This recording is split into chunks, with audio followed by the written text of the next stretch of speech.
Audio Jungle. नमस्कार विद्यार्थी मित्रांनो, स्वागत आहे आपल्या सर्वांचं करंट अफेअर्स बाय नितेश या यूट्यूब चॅनलमध्ये। आज आपण 18 व 19 फेब्रुवारीचे करंट अफेअर्स आणि त्यासंबंधीचे प्रश्न बघणार आहोत। तुम्ही जर आपल्या चॅनलवर नवीन असाल तर चॅनलला सबस्क्राइब करायला विसरू नका। आजच्या व्हिडिओमध्ये एकूण प्रश्नसंख्या 15 असेल आणि शेवटी विचारलेल्या प्रश्नाचं योग्य उत्तर कमेंट करायला विसरू नका। बघूयात आजच्या सिरीजमधील प्रश्न क्रमांक पहिला। कसोटी क्रिकेटमध्ये 500 बळींचा टप्पा गाठणारा दुसरा भारतीय गोलंदाज कोणता? हा प्रश्न इम्पॉर्टंट आहे। या प्रश्नाचं योग्य उत्तर आहे पर्याय नंबर ए, आर अश्विन। या संबंधीची अधिक माहिती बघा। कसोटीत 500 बळींचा टप्पा गाठणारा आर अश्विन दुसरा भारतीय गोलंदाज। पहिल्या क्रमांकावर आहेत अनिल कुंबळे। कसोटीमध्ये 500 बळी गाठणारे गोलंदाज बघा। 1 नंबरला आहेत मुथय्या मुरलीधरन, श्रीलंकेचे आहेत, त्यांनी 800 बळी घेतलेले आहेत। 2 नंबर शेन वॉर्न, ऑस्ट्रेलिया, 708 बळी। 3 नंबरला आहेत जेम्स अँडरसन, इंग्लंड, 696 बळी। 4 नंबरला आहेत अनिल कुंबळे, भारत, 619 बळी। 5 नंबरला आहे स्टुअर्ट ब्रॉड, इंग्लंड। 8 नंबरला आहेत नेथन लायन, ऑस्ट्रेलिया आणि 9 नंबरला आहेत रविचंद्रन अश्विन, भारताची, यांनी 500 बळीचा विक्रम केलेला आहे। येथे तुम्हाला अपेक्षित प्रश्न बघा काय आहेत ते। कसोटी क्रिकेटमध्ये 500 बळींचा टप्पा ओलांडणारा जगातील प्रथम गोलंदाज कोणता? तर मुथय्या मुरलीधरन, आणि तो कोणत्या देशाचा आहे? तर श्रीलंका। कसोटी क्रिकेटमध्ये 500 बळींचा टप्पा गाठणारा पहिला भारतीय गोलंदाज कोणता? तर अनिल कुंबळे। कसोटी क्रिकेटमध्ये 500 बळींचा टप्पा गाठणारा आर अश्विन कितवा भारतीय गोलंदाज आहे? तर दुसरा। असे 3 प्रश्न इथे अपेक्षित आहेत। समोरचा प्रश्न बघा, प्रश्न क्रमांक 2। नुकताच भारताने आपला नवीन हवामान उपग्रह अत्याधुनिक रॉकेटद्वारे प्रक्षेपित केला, त्या उपग्रहाला कोणते नाव देण्यात आले? हा प्रश्न VIMP आहे। या प्रश्नाचं योग्य उत्तर आहे पर्याय नंबर बी, नॉटी बॉय, म्हणजेच खोडकर मुलगा। या संबंधीची अधिक माहिती बघा।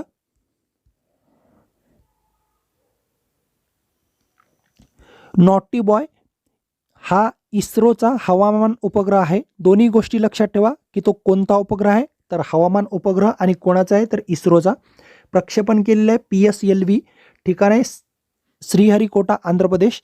याची दिनांक लक्षात ठेवा, 17 फेब्रुवारी 2024 ही याची दिनांक आहे। लांबी आहे 51.7 मीटर आणि वजन आहे 420 टन। भारताकडे सध्या 3 कार्यरत हवामान उपग्रह आहेत, त्यांचे नाव बघा।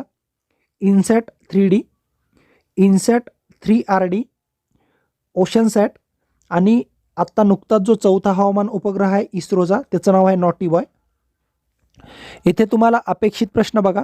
नॉटी बॉय हा इस्रोने जो उपग्रह आपला प्रक्षेपित केलेला आहे तो कोणता उपग्रह आहे? तर हवामान उपग्रह। किंवा हाच प्रश्न तुम्हाला फिरवून विचारतील की इस्रोच्या नवीन हवामान उपग्रहाचे नाव काय आहे? याचं प्रक्षेपण ठिकाण तुम्हाला लक्षात ठेवायचं आहे, श्रीहरिकोटा, जे की आंध्र प्रदेशमध्ये आहे।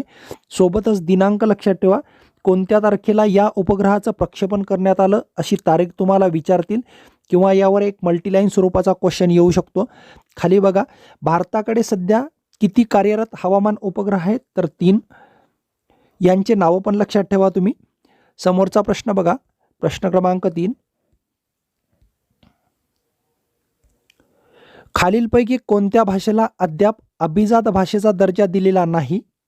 या प्रश्नाचं योग्य उत्तर आहे पर्याय नंबर सी, मराठीला सध्यापर्यंत अभिजात भाषेचा दर्जा मिळालेला नाही आहे। या संबंधीची अधिक माहिती बघा।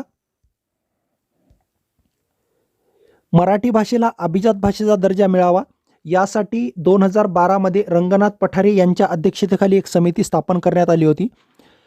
एवढे वर्षे मिळून सुद्धा या समितीला यश आलेलं नाही, म्हणून मराठी भाषेला अभिजात दर्जा मिळावा यासाठी केंद्राकडे पाठपुरावा करण्यासाठी एक समिती स्थापन केलेली आहे, आणि तिचे अध्यक्ष म्हणून ज्ञानेश्वर मुळे यांची नियुक्ती केलेली आहे।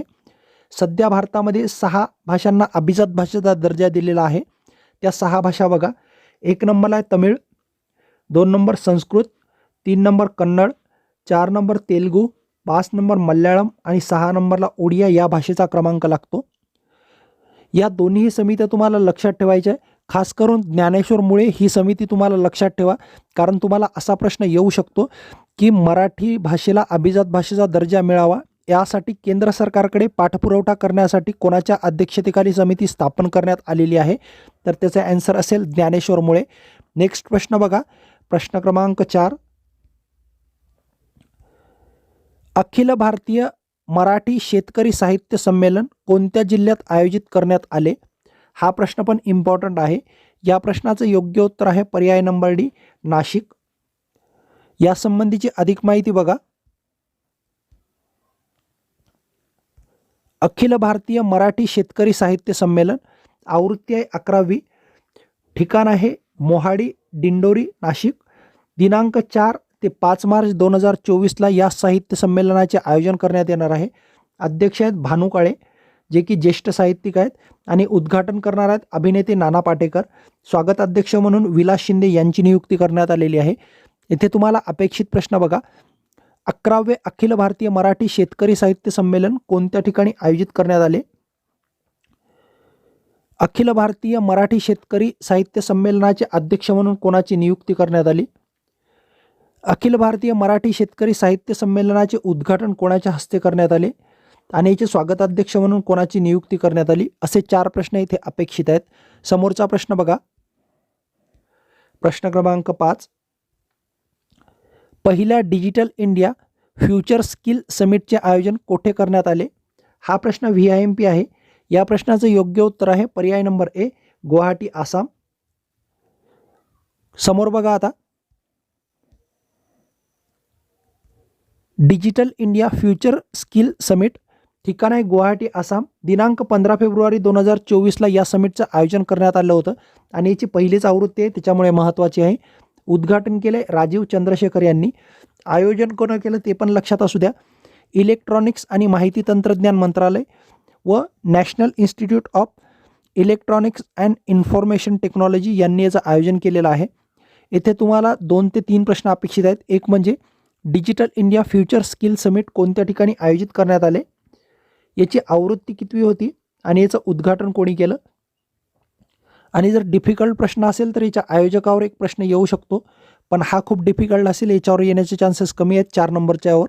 वरचे 3 प्रश्न लक्षात ठेवा. समोरचा प्रश्न बघा, प्रश्न क्रमांक 6. आर्मी इन्स्टिट्यूट ऑफ टेक्नॉलॉजीतर्फे देण्यात येणारा जीवन गौरव पुरस्कार नुकताच कोणाला प्रदान करण्यात आला? या प्रश्नाचं योग्य उत्तर आहे पर्याय नंबर बी, अनिल काकोडकर. यासंबंधीची अधिक माहिती बघा. आर्मी इन्स्टिट्यूट ऑफ टेक्नॉलॉजीतर्फे देण्यात येणारा जीवन गौरव पुरस्कार जाहीर झालेला आहे अनिल काकोडकर यांना. ते भारतीय अणुऊर्जा मंडळाचे अध्यक्ष पण आहेत. AK रमेश यांच्या हस्ते त्यांना हा पुरस्कार प्रदान करण्यात आला 19 फेब्रुवारी 2024ला. आणि आर्मीचाच युवा उद्योजक पुरस्कार एक अंकुश तिवारी यांना जाहीर झालेला आहे. येथे तुम्हाला 2 प्रश्न अपेक्षित आहेत. एक म्हणजे आर्मी इन्स्टिट्यूट ऑफ टेक्नॉलॉजीतर्फे देण्यात येणारा जीवन गौरव पुरस्कार कोणाला प्रदान करण्यात आला? आर्मी इन्स्टिट्यूट ऑफ टेक्नॉलॉजीतर्फे देण्यात येणारा युवा उद्योजक पुरस्कार कोणाला जाहीर झालेला आहे, तर अंकुश तिवारीला. समोरचा प्रश्न बघा, प्रश्न क्रमांक 7. ICC अंडर-19 पुरुष क्रिकेट विश्वचषक 2026 कोठे आयोजित करण्यात येईल? या प्रश्नाचं योग्य उत्तर आहे पर्याय नंबर सी, ए व बी, म्हणजेच झिम्बाब्वे आणि नामिबिया. यासंबंधीची अधिक माहिती बघा. नुकताच जे वर्ल्ड कप झाला होता ICCचा, आयोजक देश होता दक्षिण आफ्रिका, विजेता संघ ऑस्ट्रेलिया. ऑस्ट्रेलियाने हा 4थ्यांदा विजय मिळवलेला आहे. उपविजेता संघ होता भारत. 1988 पासून ही स्पर्धा सुरू करण्यात आलेली आहे. पहिला विजेता होता ऑस्ट्रेलिया आणि सर्वाधिक विजेतेपद भारताने मिळवलेले आहे. समोरचा प्रश्न बघा आता, प्रश्न क्रमांक 8. नुकताच प्रकाशित झालेल्या अहवालानुसार कोणते राज्य वाहन खरेदीमध्ये अव्वल क्रमांकावर आहे? या प्रश्नाचं योग्य उत्तर आहे पर्याय नंबर डी, उत्तर प्रदेश. सुरुवातीचे 3 ते 4 राज्य घेतलेले आहेत आपण, त्यावर सुद्धा प्रश्न येऊ शकतो. 2023मध्ये ऑक्टोबर ते डिसेंबर 3 आहेत सर्वाधिक वाहन विक्री. 1 नंबरला उत्तर प्रदेश, 2 नंबर महाराष्ट्र, 3 नंबर गुजरात आणि 4 नंबरला तमिळनाडूचा क्रमांक लागतो. ही पाहणी केलेली आहे society of Indian automobile manufacturers म्हणजेच SIAM या संस्थेने. यावर तुम्हाला 2 प्रश्न अपेक्षित आहेत. एक म्हणजे सर्वाधिक वाहन विक्री करणारं राज्य कोणतं, आणि सर्वाधिक वाहन विक्री करणाऱ्या राज्यांमध्ये महाराष्ट्राचा कितवा क्रमांक लागतो. नेक्स्ट प्रश्न बघा. संगीत नाटक अकादमी आपले पहिले प्रादेशिक दक्षिण भारत सांस्कृतिक केंद्र कोठे स्थापन करणार आहे. हा प्रश्न पण इम्पॉर्टंट आहे, कारण दक्षिण भारतातील पहिलंच सांस्कृतिक केंद्र आहे. याचं योग्य उत्तर आहे पर्याय नंबर ए, हैदराबाद. समोरचा प्रश्न बघा आता. प्रश्न क्रमांक 10. बॅडमिंटन एशिया टीम चॅम्पियनशिप स्पर्धेचा सुवर्णपदक विजेता संघ कोणता. हा प्रश्न इम्पॉर्टंट आहे. या प्रश्नाचं योग्य उत्तर आहे पर्याय नंबर बी, भारत. भारताने थायलंड या देशाला हरवून सुवर्णपदक जिंकलेलं आहे. ही स्पर्धा कुठे झाली हे ठिकाण पण अतिशय महत्त्वाचं आहे. बॅडमिंटन एशिया टीम चॅम्पियनशिप्स म्हणजेच BATC. ठिकाण आहे शाह आलम, मलेशियामध्ये आहे हे. सुवर्णपदक विजेता संघ आहे भारत, आणि भारताचे पहिले सुवर्णपदक आहे. नेतृत्व केलं होतं भारताचं PV सिंधू यांनी, आणि रौप्य पदक विजेता आहे थायलंडला हरवून भारताने हे विजेतेपद मिळवलेलं आहे. यापूर्वी भारतीय पुरुष संघाने 2016 व 2020 मध्ये कांस्य पदक जिंकलं होतं, हे पण लक्षात असू द्या. येथे तुम्हाला अपेक्षित प्रश्न बघा. बॅडमिंटन एशियन टीम चॅम्पियनशिप स्पर्धा कोणत्या ठिकाणी आयोजित करण्यात आली. एक तर ठिकाण विचारतील किंवा देश विचारतील. बॅडमिंटन एशिया टीम चॅम्पियनशिप स्पर्धेचा सुवर्णपदक विजेता संघ कोणता, तर भारत. भारताने कोणत्या देशाला हरवून सुवर्णपदक जिंकलं, तर थायलंडला. भारताचं नेतृत्व कोण केलं होतं, PV सिंधू यांनी. असे 4 प्रश्न इथे तुम्हाला अपेक्षित आहेत. समोरचा प्रश्न बघा. प्रश्न क्रमांक 11. खालीलपैकी कुणाची नियुक्ती महाराष्ट्राच्या हंगामी आरोग्य संचालकपदी करण्यात आली. या प्रश्नाचं योग्य उत्तर आहे पर्याय नंबर सी, नितीन आंबाडेकर. हे आंबेडकर नाही आहे, आंबाडेकरच आहे. समोरचा प्रश्न बघा.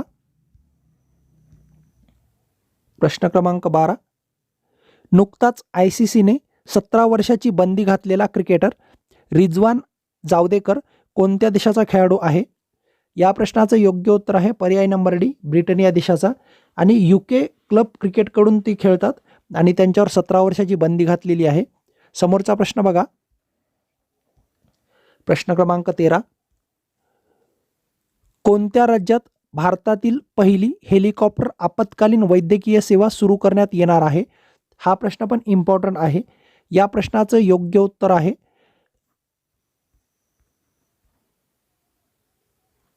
पर्याय नंबर ए, उत्तराखंड. समोरचा प्रश्न बघा आता. प्रश्न क्रमांक 14. नुकताच कुणाची नियुक्ती स्वामी रामानंद तीर्थ मराठवाडा विद्यापीठाच्या कुलगुरूपदी करण्यात आली. या प्रश्नाचं योग्य उत्तर आहे पर्याय नंबर बी, मनोहर चास्कर यांची. स्वामी रामानंद तीर्थ मराठवाडा विद्यापीठ, ठिकाण आहे नांदेड, आणि याची स्थापना झाली आहे 1994ला. कुलगुरूपदी मनोहर चास्कर यांची नियुक्ती केली. तर कुलपती कोण असतात, तर राज्यपाल. समोरचा प्रश्न बघा. प्रश्न क्रमांक 15.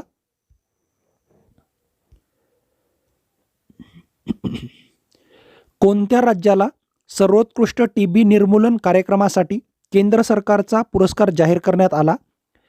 या प्रश्नाचं योग्य उत्तर आहे पर्याय नंबर सी, केरळ राज्य. यासंबंधीची अधिक माहिती बघा. सर्वोत्कृष्ट TB निर्मूलन कार्यक्रमाचा केंद्र सरकारचा पुरस्कार हा जाहीर झालेला आहे केरळला. क्षयरोग निर्मूलन लक्ष जागतिक स्तरावर ठेवलेलं आहे 2030, आणि भारताने हे लक्ष 2025 पर्यंत ठेवलेलं आहे, हे पण लक्षात असू द्या. तुम्हाला जो मागील प्रश्न विचारला होता त्याचं योग्य उत्तर बघा.